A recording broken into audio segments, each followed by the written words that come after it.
I was huddling over this controversy with the WZO, the World Zionist Organization.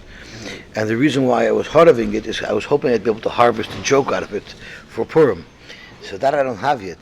But it got pretty hotly contested. Somebody called Shmuel Kamenetsky, who has a moisid in Israel. And this is how it all started. And he asked Shmuel Kamenetsky, and the telephone call was taped, and it's posted on the internet. You can actually hear the phone call.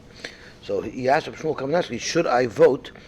Should I become a member, A, and then therefore allowed to vote in the World Zionist Organization? The World Zionist Organization is a large lobbying group, I believe, that also provides a lot of funding to Eretz Yisrael, and because of that, they have a lot of influence over policies in Eretz Yisrael. And the Reformed Jewry got together in an official capacity, and they formally announced that we need to dominate this organization, because only this way will we be able to take away the monopoly that the frum people have over government policy in Israel, such as currently you could only get married by an Orthodox court, you could only become a ger through an Orthodox court, and then there's the fringe things that the women want to have their own minyanim by the koshel and things like that. But this already is touching the very fiber of Klal Yisrael, because if the Israeli law changes to allow gers to be controlled by non-Jewish courts and marriage and divorce to be controlled by non-Orthodox courts, there'll be mamzerim, there'll be goyim mixed in. It'll really cause a lot of problems for Eliyahu Novi when Mashiach comes to start sorting people out, and it's going to ruin families. So it's a real problem. So because of that, there are some people on the Orthodox spectrum, such as Reb Shmuel Kamenetsky and Reb Elia Brudny, who said that the Fruma people should overwhelm the WZO by buying memberships and getting voting rights so that they could vote against such policies. When Rabbi Feldman, I believe he's the Rashiv in Baltimore, and Rabbi Malkiel heard about it, they came out swing. Now, Rav Elia Brudny, by the last Agudah convention, said, I am not speaking in my capacity as a member of the Agudah Toronto. I am not speaking on behalf of the Agudah.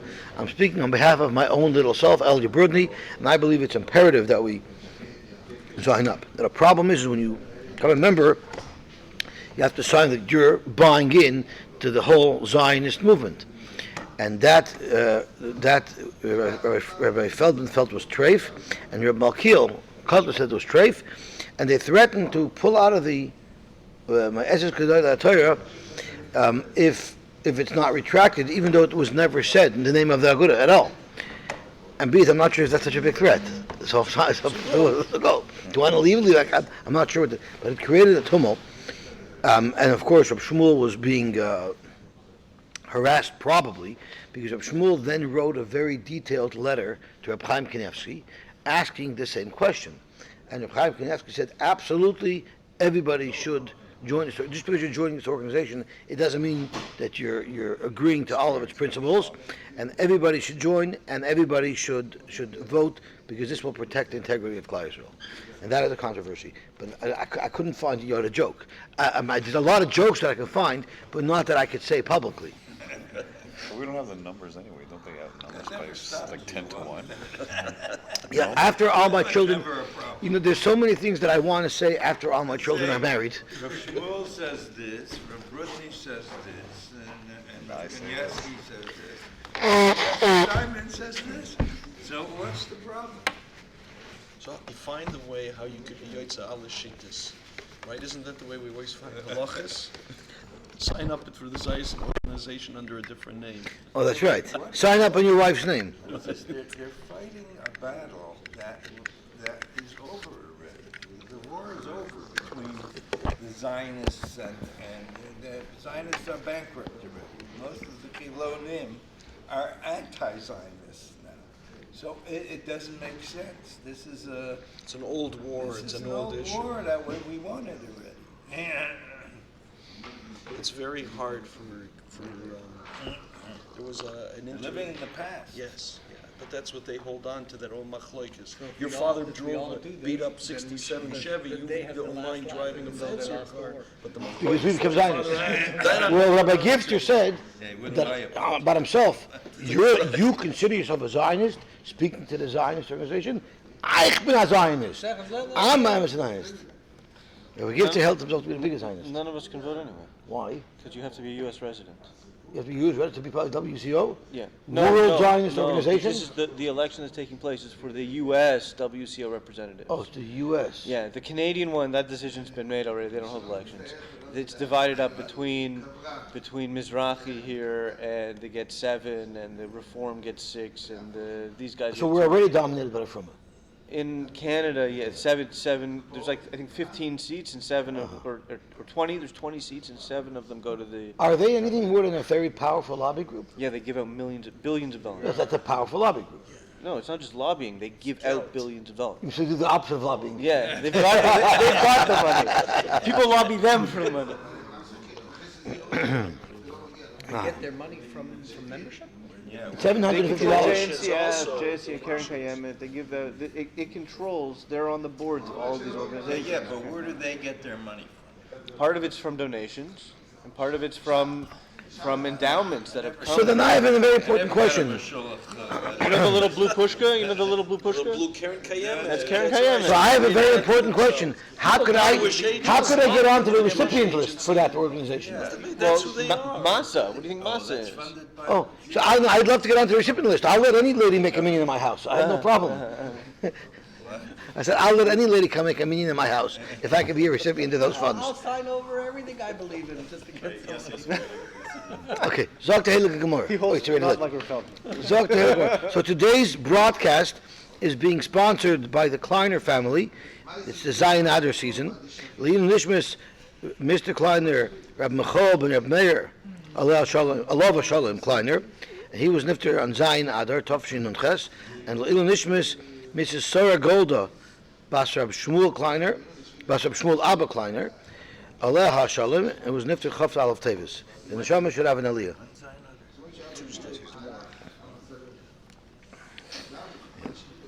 Okay, Zok Tehillah Gemara. We're at the bottom of Nun Ches Amud Beis, and we're talking about the names of different constellations. So we are up to Mai Osh. What is Osh? I think Osh Friday is coming up. No. So the Gemara wants Wednesday. to. Oh, it's Osh Wednesday. I'm sorry. What is Osh? Because the Brisa earlier had mentioned that it says in the pasuk Osh Ksil v'Kima. So we talked about Ksil and Kima. Ksil was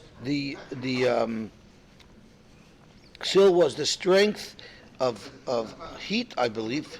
Yeah, Ksil was the strength of heat, and Chama was the strength of cold. What is Osh? Amar Agudah Yusa. It's simple. It's Yusa. Frek the Gemara. Ma Yusa. What is Yusa? Amalei Zon of Tle. This is the end of the constellation of Tle. I'm not a bookie. I shouldn't remember. I don't have a clue of how the zodiac system works. But no, it's not Scorpio. It's Ram or Tle. The English word for it is Aries. It might be Aries. It's right before Taurus. It's the zodiac symbol before Taurus. I looked it up online. I got the pictures of it. Now, when I was a child, we used to do things called Bull is Taurus. Yeah, Aries. It's Aries, right?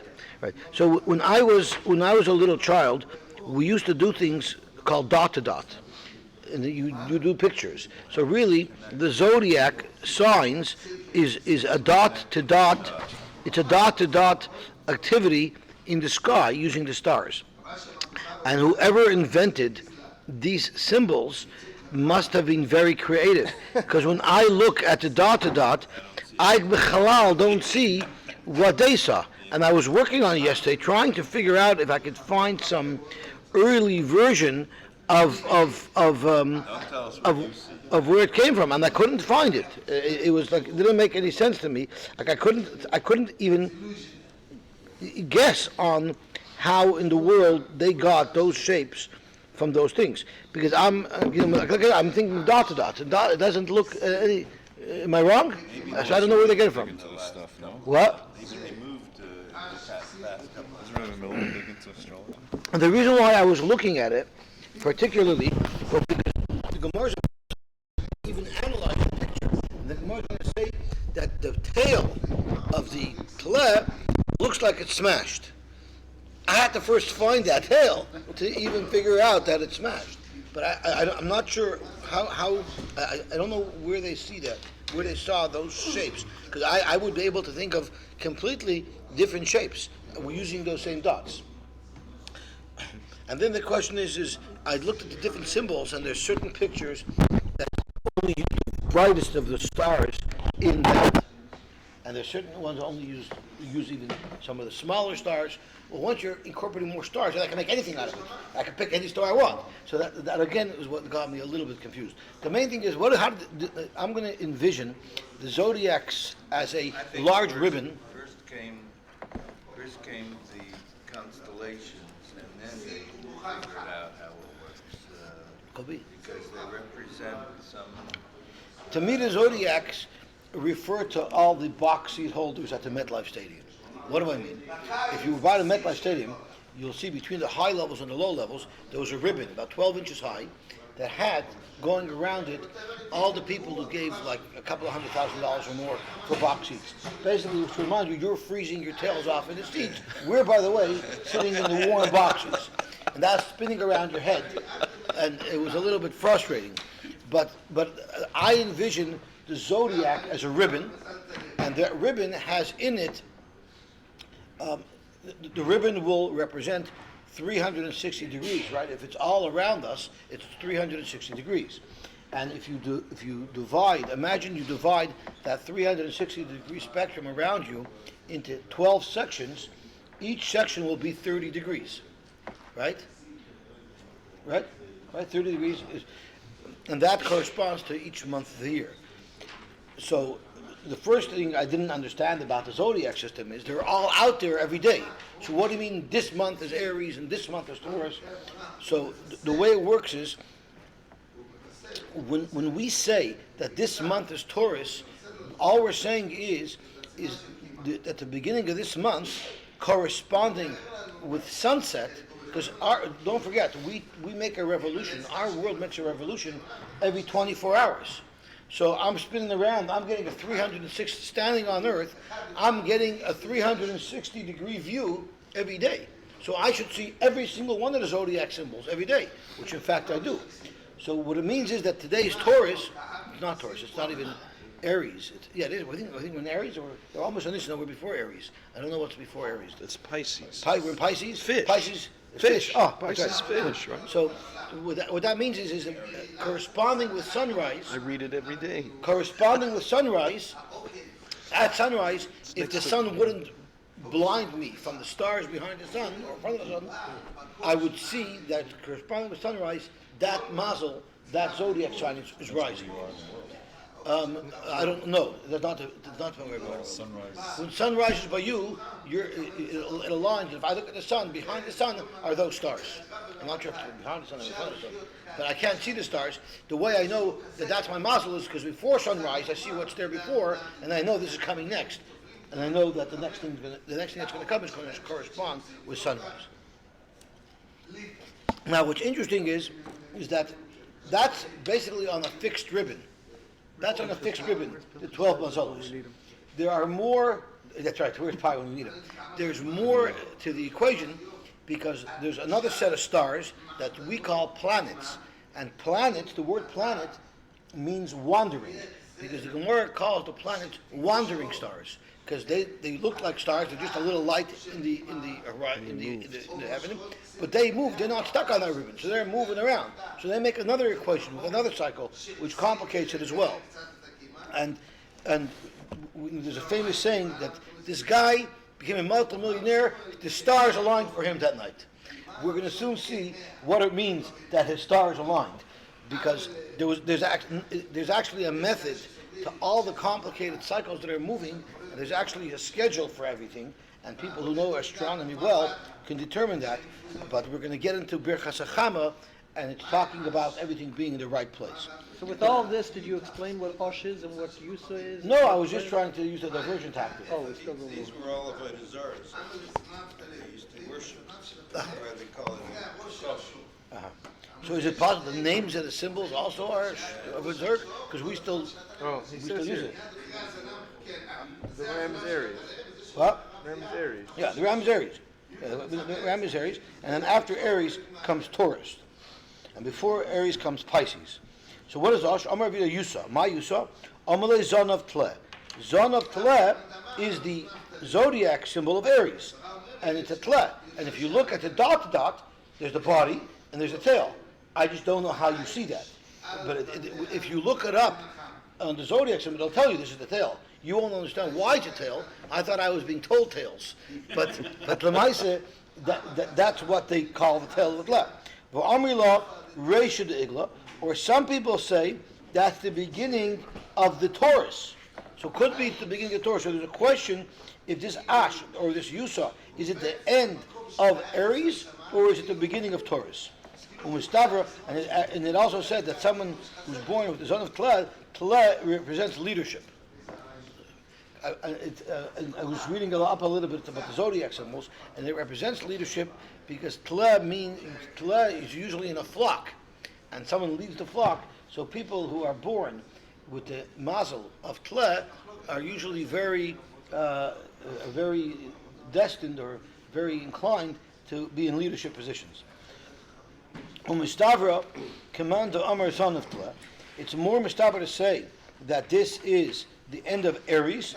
The Chsiv, it says, "V'ayish al bana tenachim." Ayish will become comforted over its children. Now that means Ayish lost its children. Its children are its tail. Alma chasra. You see from here that the mazel, the group of stars that represent the picture, the dot-to-dot picture of the Tle, is missing portions, lost some of its stars, and therefore umischazia ketarfa de tarif. It looks, Rashi touches either like the tail got smashed, because you have the full tail and at one point it's smashed, and the reason why it was smashed, Rashi says, is the way I understood. I'll read Rashi and you tell me if you agree to how I understood Rashi. The top Rashi says, Dover shu chaser.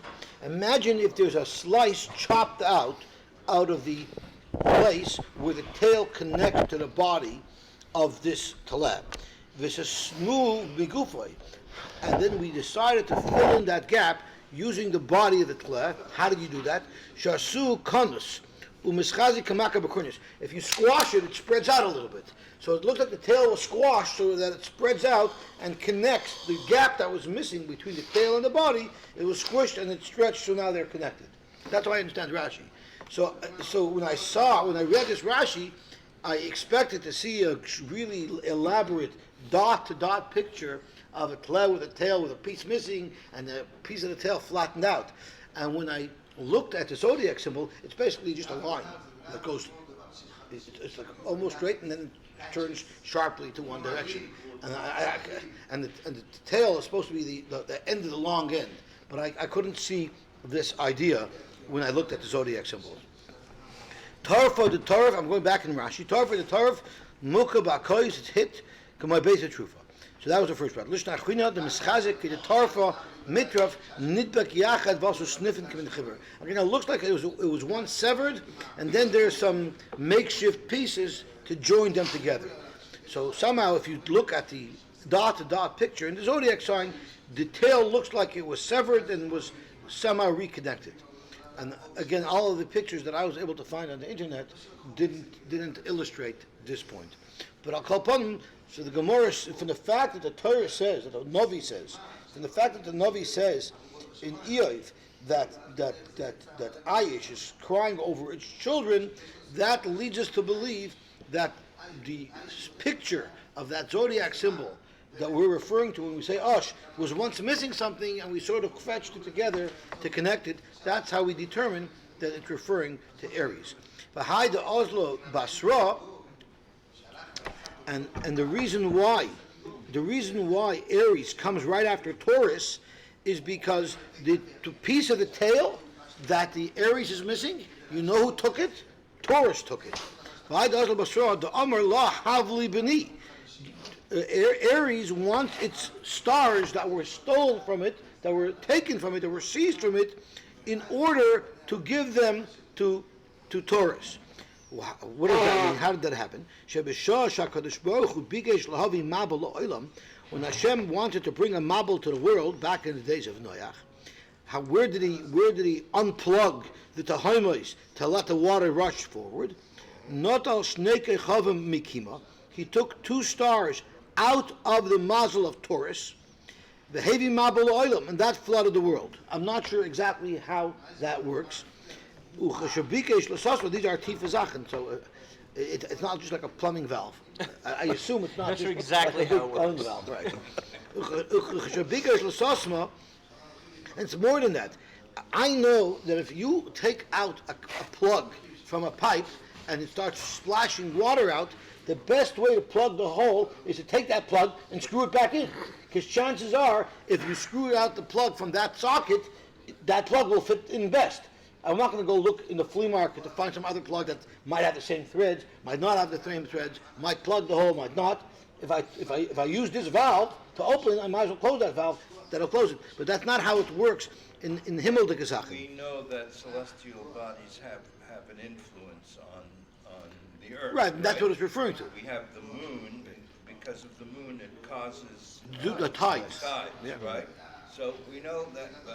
Right, so that's what this means. This means how these celestial beings are impacting the world. That's Yeah, right. but that's not a very good motion, because with your plug, because you'll never be able to put that plug back while the water is gushing. Okay, but I don't know what's gonna happen. I wouldn't be able to put back any plug while the water. I don't know. Well, let's see what. All right, so let's see what happens. When, and by the way, it's very easy to put the plug back when the water is gushing. It's just impossible to do it without getting wet. Well, while the water is gushing. Yeah, I've done it many times.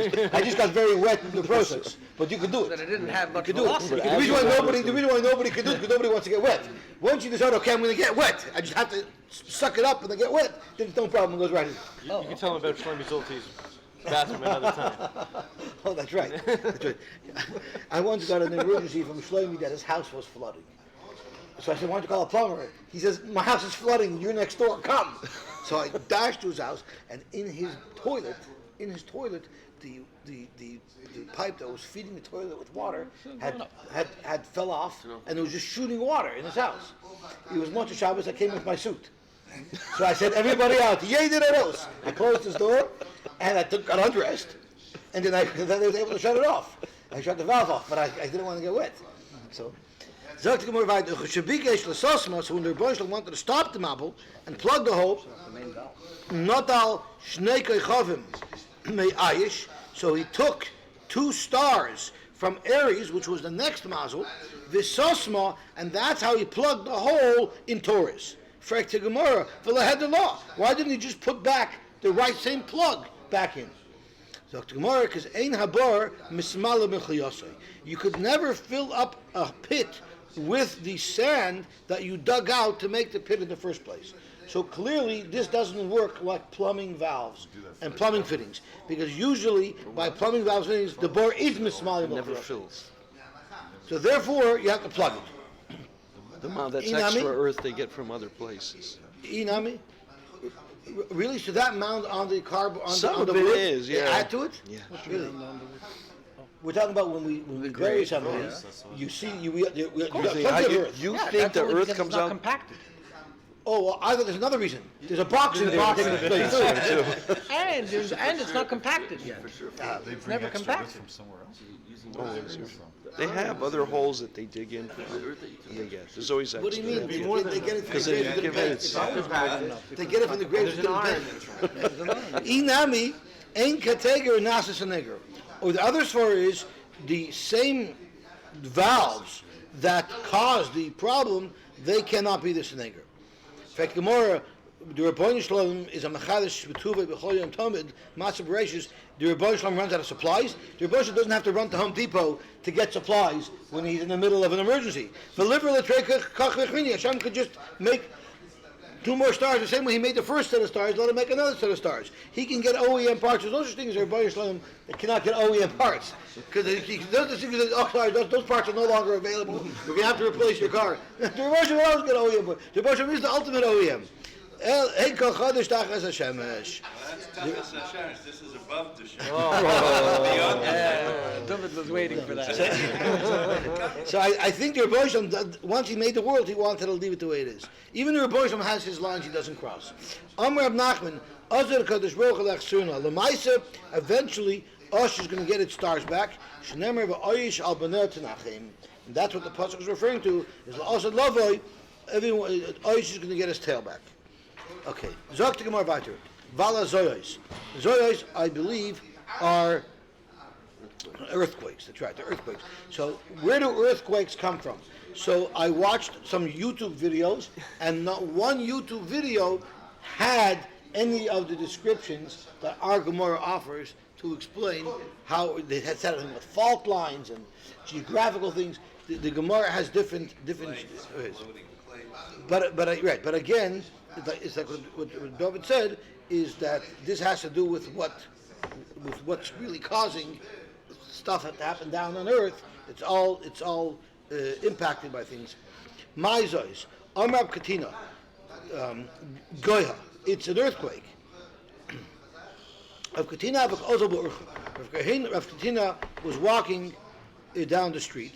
Kimota apischa de Uba Tamya. When he reached the door of the Mr. Uba, who was a fellow who used to do oiv with dead bones, so it was kishuv. What they used to do is they used to use bones or skulls to get Mason to come and talk, and they used to talk from the armpits of these magicians. And so when he got to the door of this fellow, Gonach Gua, there was a big earthquake, there was a big tremor. Omar, Rav Katina said, Miyoda Uva Tamya, Hai Gua, Mahu? Does Uva Tamya know, this bone sorcerer, does he know what is the cause of this earthquake? Rama Lekala. So he was outside. So from inside the house, he hears this kishiv macher saying, Katina, Katina! Amai lo yodana, why wouldn't I know? I'm a magician, sure will I know. I just play my crystal ball, I know everything. B'shosh HaKadosh Baruch Hu, Zoicher es bonov, sheshruyim b'tzar bein umois ha'olam. When the Rebbeinu Shalom remembers that Klal Yisrael is in tsar because we're lost amongst umois ha'olam, moir shtei demois liyam hagadol, the Rebbeinu Shalom Kavayochel sheds 2 tears that drip into the Yam HaGadol, and when the 2 tears hit the surface, it creates such a splash the koilei dishma misoifa olam vatsoifa. And that's when earthquakes happen. So the ArtScroll brings down an interesting job. So you're telling me before Klal Yisrael was in Golus, there was never an earthquake? Avada, all of these natural occurrences occurred before. So he says a whole shot that it really gets a little bit more difficult to understand. These things happen, but the Maisa with the Rebbeinu Shalom is B'tzar, it causes these things to happen also. And of course, it's not literal. Hashem's not really shedding 2 tears. What? Who is saying this? The Oiv said that when Hashem cries. What he says, seriously. Why do we? Yeah. Amar Katina, Obi Yitam Yikadavu. He's talking about liars, Hachina Kaker, Umile Kadivin, and everything that he says is a lie. So, for Gemara, Ihachi, and how do I know he's a liar? Because there was 1 earthquake. There wasn't 2 earthquakes, and based on you, when each teardrop hits the ocean, that shakes the whole world, Ihachi Gua Gumi Boile. The earthquakes should come in pairs. Velohi, it's not true. The kasha that Katina asked on this fellow is not really an upslug, because Gua Gua of it actually does do that. So, what? Maybe after. I'll figure it stuff. Maybe both of them fall down at one time. The reason why Rav Katina was totally washing the floors with this Beit Tamya is kihechid le'litikul alma basrei. He didn't want to give any credibility whatsoever to this Russia, to this Kishiv Macher. Rav Katina Didei Amar, so Rav Katina had his own explanation of what causes earthquakes. Amar, he said, the Rebbeinu Shloilom is very distressed. So Soife Kapo, he claps his hands together. Shenemar v'gamani ake kapi al kapi v'hanichosi chamosi. By clapping my hands together, Hashem Kivayochel releases his stress, and it's those claps that cause the earthquake. But now, when two hands clap together, there's only one impact. So that's why we only hear one impact. Reb Nosson Omer, Anchem Sanach, the Rebbeinu Shalom is krechzing. And if that's krechzing that causes the earthquake, Shenemar v'anichosi chamosi bam v'inachtamni. I'll let out my anger and it'll calm me down. For Rabbanan Imri, and of course the Rebbeinu doesn't have emotions, so the whole thing is, these are all figurative, they're heichazachen, I wouldn't be able to explain them. Rabbanan Imri, boyut berakia. Hashem is upset, so he's stamping on the heavens. Shenemar, heydad. Let's look at the pasuk inside. We have the pasuk here in the Torah in Hey. V'ata tinavi aleim is called dvar me'ela. You'll say this nevuah. V'mar taleim, and you say Hashem imoram yishag. Hashem screaming from moram. U'man kacha yitin koiloi shoig yishag al navehu. He's crying on his Beis Hamikdash. Heydad kedorchem yanas yosh words. So he's screaming, and it sounds like people who are stomping on grapes to squeeze the wine out. So Hashem's cries come across as stomping. Rabbi Yaakov Amar. This we understand. There was a whole blast all over the news about a big fight that happened on a Delta flight where somebody leaned their seat back and the person behind got upset, started smashing on the seat. If you ever fly on today's aircrafts, which are so squishy, every move you make, you hear the guy, you feel the guy's knees kick you in the back as you're trying to recline. You feel the guy's feet under your seat kicking you up from beneath. You get kicked from all sides when you're on the aircraft. So doichik is ragel tachas kisei hakovid. It's a Rebbeinu Shalom putting his feet, kicking underneath the kisei hakovid. Shenemar koyamar Hashem Hashemayim kisi v'haaretz adoim ragloi. So these are all Hashem's expression of pain, of stress that causes earthquakes. V'al ha're'imim. Re'imim is even better. Where does thunder come from? So I did some homework on the scientific explanation for thunder, and what a thunder is when there's a lot of negative charged particles in clouds, and as clouds become taller and taller, the positive charged particles rise to the top of the cloud, and the bottom of the cloud has negative charged particles. So there's a lot of shorting within the cloud itself between the negative particles that are on the bottom of the cloud and the positive charged particles that are on the bottom of the cloud. But there's also shorting between the negative particles at the bottom of the cloud and Earth, which is positively charged. And when there's a short, an electrical bolt comes from the negative to deliver electrons down to Earth, and vice versa. Now that electrical charge is approximately 53,540 degrees Fahrenheit. Very, very hot.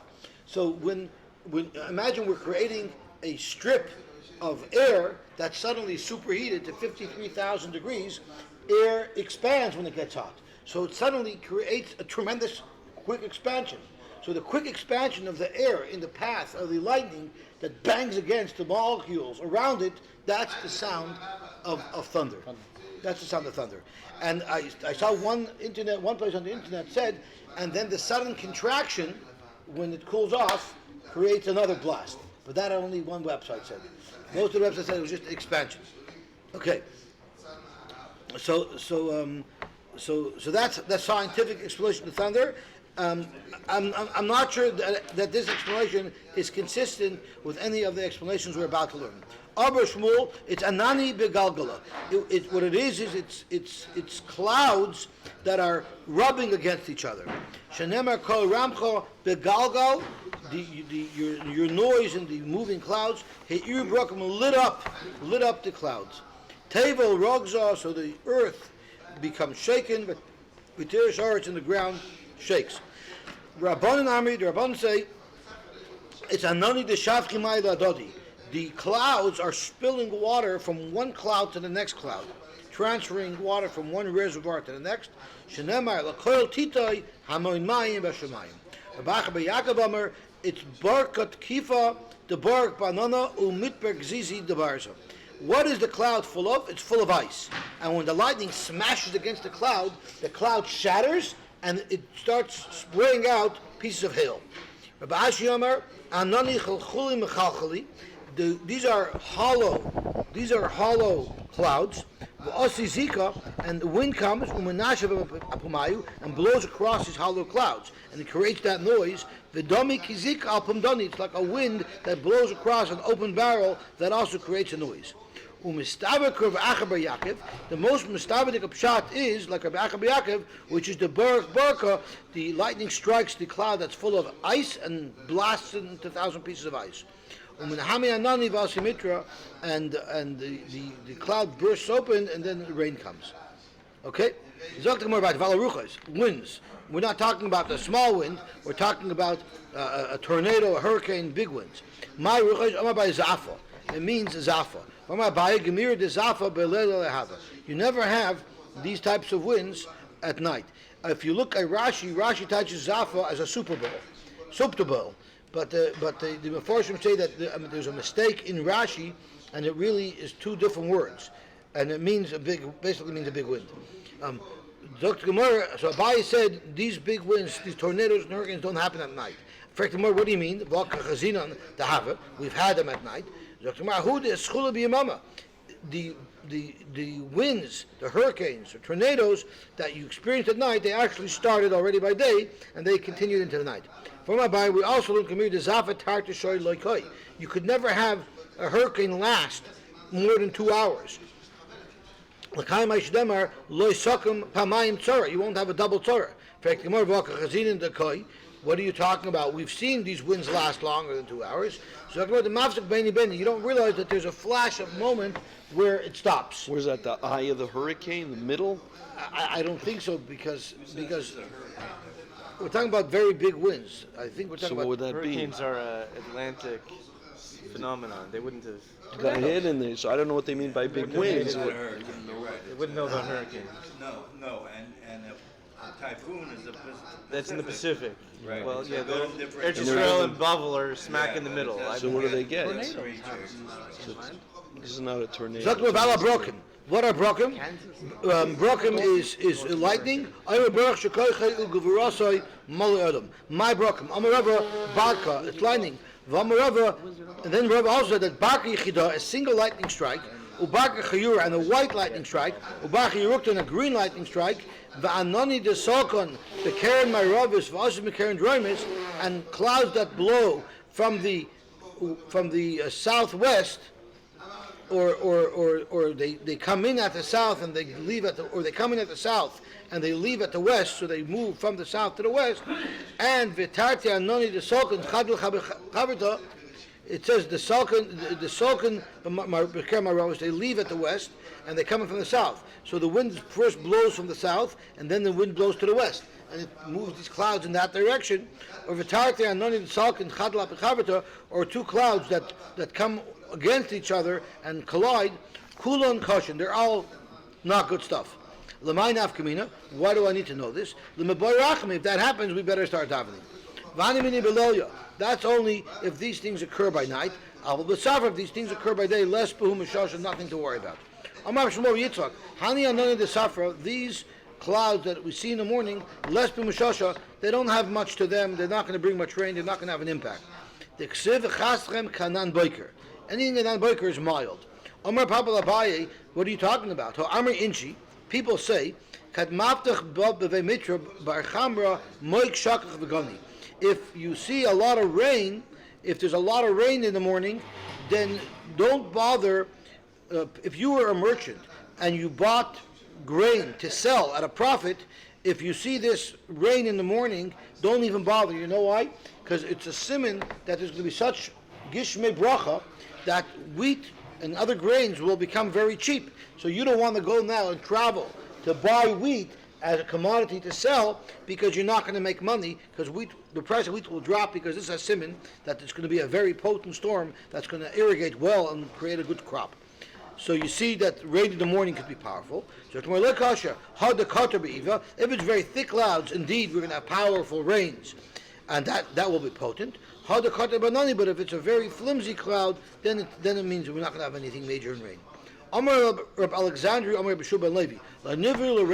Why did Hashem make thunder? Why did Hashem make thunder? Because you get startled, you jump, you have a panic when you hear that crash. And to straighten out the crooked hearts. Shenemar v'alakim asa shiur melufanav. The Rebbeinu Shalom made it as a mizalzach geben ashakal. We should have fear from the Rebbeinu Shalom.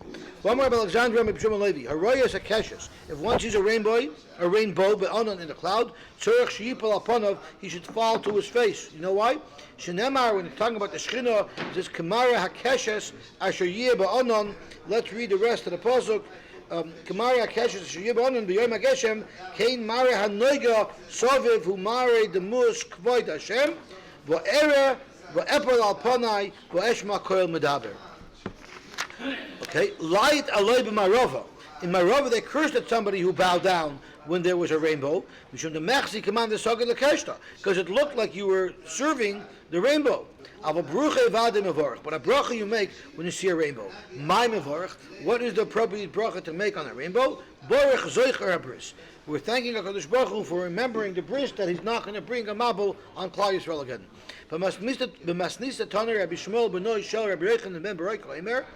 We say Neman bevrisoy v'kayam b'mamoray. Amar Papa, since we have different versions of what to say, Hirach nemrinu l'tarvayu. Let's include everybody's nusach, and we'll say Baruch zoicher abris v'neman bevrisoy v'kayam b'mamoray. Tosfos says you say Baruch Ata Hashem Elokeinu Melech Haolam Neman bevrisoy v'kayam b'shvuosoy v'zoicher abris. Alaharim alagvois, on big mountains and valleys. In fact, Gemara, you make a Oisamash of Brachos. In fact,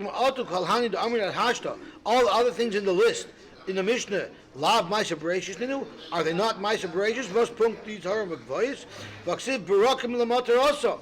So on Barakim you should also make a Maisa Brachos. Amar Baya Kareich Vatani. You have to put it all together. What does that mean, Kareich Vatani? Rashi and Tosfos have a difference of opinion.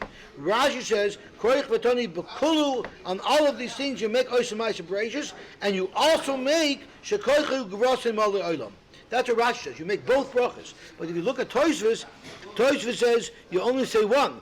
Rashi Pirish Oimer Oihai Eza Sheyurtza. You either make a Koichu Gvrasim or a Oisamash Brachos. But on Barakim you can only make a Oisamash Brachos. You cannot make a Koichu Gvrasim.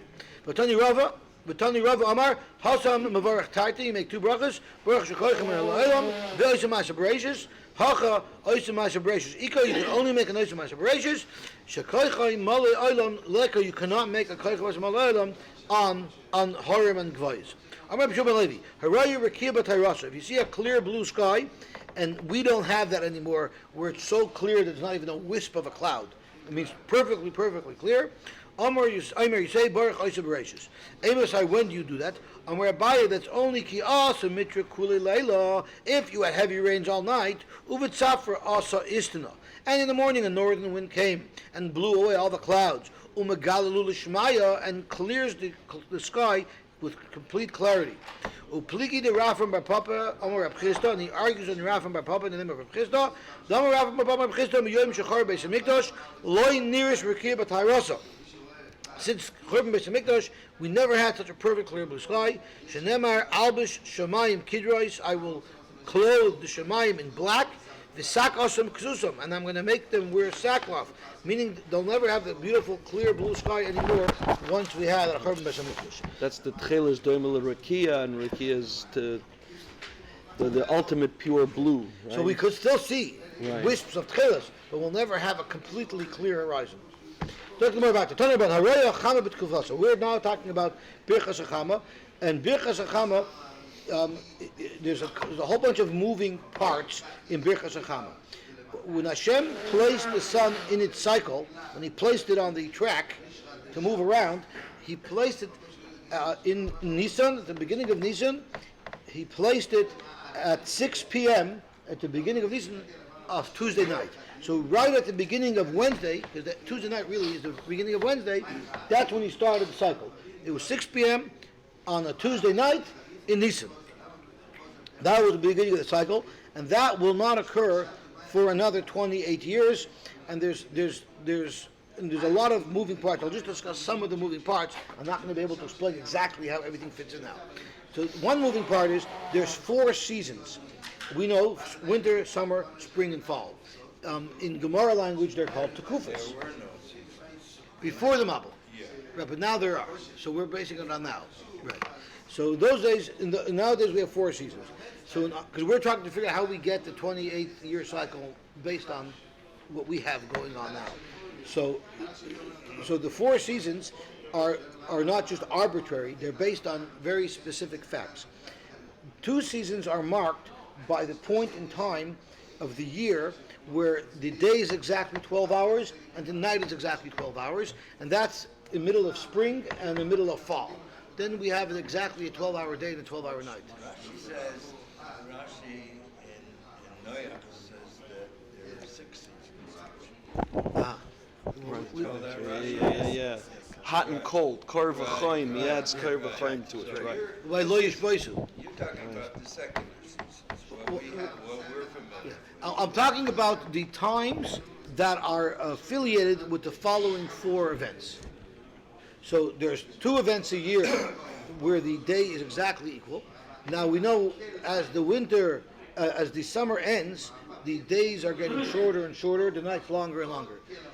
That happens at the point where the nights are the longest and the days are the shortest.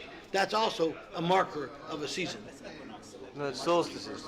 Equinox is when they're equal. That's right. And solstice is when either the day is at the maximum length, which is in the spring, or when the day is the minimum length, which is in the summer. The reason why those happen is because our Earth, our globe, is not spinning straight up. It's on an axis. So because it's on the axis, at different times of the year, the sun, the Gemara describes it as the sun rises more in the north, the sun rises in the south. The sun is not stationary.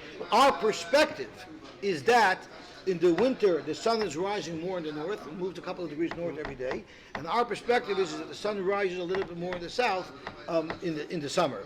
And that creates these 4 periods of time. And if you divide 365 divided by 4, you get 91 days, 7.5 hours. And because of that, each season gets pushed off. 91 days is divisible by 7. So if it was only 91 days, each season would start on the same day of the week. But the 7.5 hours pushes over time the beginning of the season to the next day. So in order for the suns to align, everything should align the way it was, you need to go through a long cycle so that not only is it 6 p.m., because it won't be 6 p.m., the next season won't start at 6 p.m., because it's pushing it off 7.5 hours. So in order to get it back to 6 p.m., it will only be 4 years, because 7.5 hours times 4 will work out to 24 hours, I think, times 3. So people will work at 24 hours. Every 3 months it'll be the same time. But in order to be the same time and the same day and the same month takes 28 years.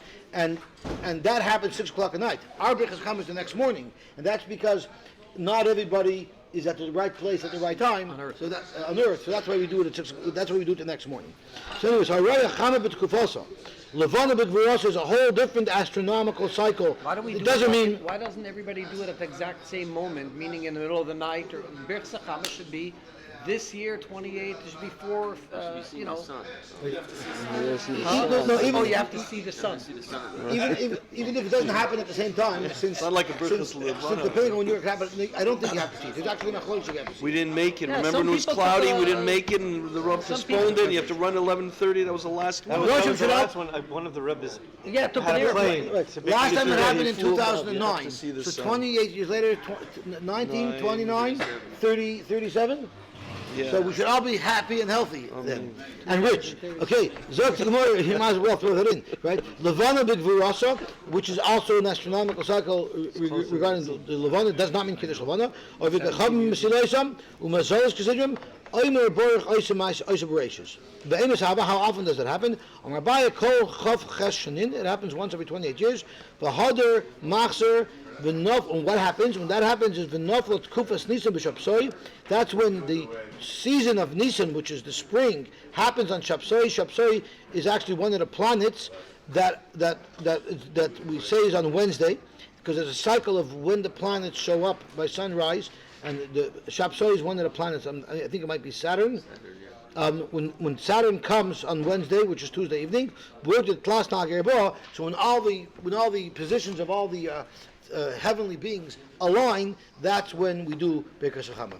So they didn't say Brachos yet, but it's time to say Brachos. Should we stop or should we continue? Stop? Okay, so tomorrow I'll have to finish. The rest of the blood is easy, but it's just the astronomical stuff. all the astronomical stuff. Thank you for the research, Rick. I never knew it like this. Yeah. A couple of years ago. That's I right. did a So if you get into the project detail, on being that And the I concluded planets are not on that from all the ribbon, research they that move I did in independently. Britannica So because of and all that, they don't know what whenever they're someone's talking looking at your zodiac There chart, was no- they look at when there you was were no born consistency at sunrise, among any which of the- star was among any of there, the which articles planet that I was there, read, where the right? sun was, So I where the just- moon I was, jumped the and that's whole very thing. specific. When you read the horoscope, it tells you the different moons that are rising. Yeah, sure. I didn't get You didn't read it? It was right next to the comics. I had to read it. Right? You should know. I used to think that the whole zodiac system, when someone tells me my stars, it's a scam because there's only 12 options, so anybody could squeeze into one of the 12 categories. But now that you see that there's millions of different, it's No, almost but like your the DNA. translations of it, I think, are a little bit of scam because 6 months later, it's a little bit of a Now, the scam. other thing I learned, very important, Rabbi Phillips told me from the Marsha, that you say Baruch Chachmar Chachmarazim when there's 600,000 Yidden. What's the number 600,000? Because then you have many opinions. So he said there's actually a finite number of opinions available, and that's 600,000. After that, they're repeats. So if you have 1.2 million, you're going to have two. So I asked him, I don't tell him, if you buy 600,000 Sfarim, how do you know you're getting separate Sfarim? Maybe I'm getting two Chelek Aleph, and I'm not getting a Chelek Beis. So how do you know in 600,000 you're getting all the opinions? But somehow that's how it works. I missed that. Rabbi Philip told me that the Marsha said that why is the number 600,000 people to be able to make Baruch Chachmei Rosim? Because there's a total of 600,000 different types of opinions. Right, that's what we said. But not 800,000. If you have 800,000 people, 200 are going to be copies. They're going to be repeats. They're going to be doubles. Okay. Right? So my question is, if you have 600,000, how do you know you have one of each chelik? Maybe you have two chelik aleph, and you miss chelik beis. Go through it and find out. There's an interesting mathematical thing happens. If you have, I know that when you have you need to 600,000 people, when you have two people, you can have three have opinions. opinions. If you get 600, you can have 900,000 people. I translated 600,000. So it's not 300. There's really one term Guaranteed, for you need 300. but there's 600,000 exceptions. But apparently, it's like once you have like 20 people. Oh, or you don't have to something, do two this. people will have the same. That can funnel the weird mathematical. Shipping. I don't I know how watched a very that good works video. out. A guy was showing you mathematical numbers. Everyone's panicking about coronavirus. He said you have a much better chance of winning the 649 than you have of getting the coronavirus. Yeah, but that's But I have where no you are. fear of, But he said, I see you're so winning the afraid of lottery. coronavirus, don't go spending money. So that depends where you are. Yes, especially if you're in North America. He was telling me, he said, because they said there's 70,000 cases all around the world. Well, guess what? 65,000 of those are in China. If you're not in China, you're already much less They likely. say the same thing with flying and driving, right? It's a much better you're afraid of flying, it's a much better chance of dying if you're in a car than if you're in a plane. My answer is that, but I'm driving the truck.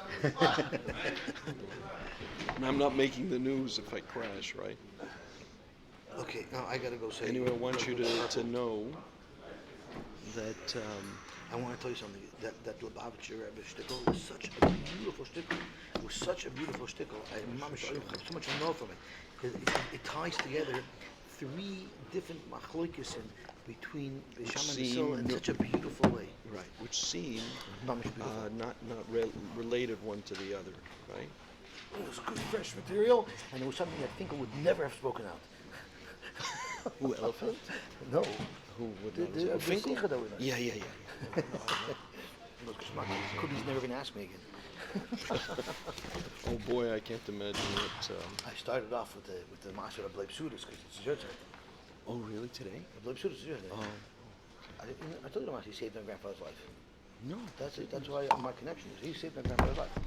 The Bleib Sudas, what showed up at my grandfather's house, at Yankovic's house. He tells Yankovic, go to the porridge and tell him Bible wants to talk to him. That was your grandfather. I know that story. He's printed that With story. the horse, because he said he knows how to buy horses. Yeah, Yes, yeah, yes, yeah, thank you. yeah, yeah. That's my grandfather, Uncle Rich.